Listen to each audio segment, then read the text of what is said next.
Բացարձակապես համաձայն չեմ, որ նրանք հանդես են գալիս ի պաշտպանություն եկեղեցու, գիտեք, նրանք հանդես են գալիս ի պաշտպանություն իրենք իրենց։ Ինչպես։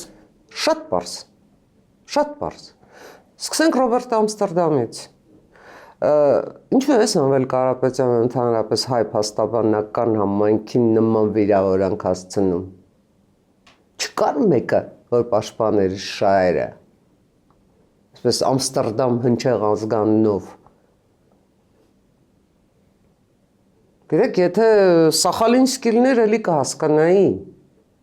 Մարդը գալիս է Ռուսաստանից, մարդը ներկայացնում է Ռուսաստանի շահերը, Կիպրոսի քաղաքացի է, ապավինում է Ամստերդամին։ Հայ, սա է աբսուրդը։ Սա է աբսուրդը։ Ու դուք ինձ հարցնում եք ինչպես են պաշտպանում իրենք իրենց, այ հենց այդպես։ Նույնիսկ իրենք իրենց ոտատակ տալով, պաշտպանում են իրենք իրենց։ Բացարձակապես ոչ Սամվել Կարապետյանի, ոչ Ռոբերտ Քոչարյանի, ոչ Սերժ Սարգսյանի ընդհանրապես այդ շարքում գրանցված ու չգրանցված դեռ նորի հայտ գալու այսպես շանսեր ունեցողների բոլորի խնդիրը մեկն է։ Որը։ Ինքնապահպանությունը։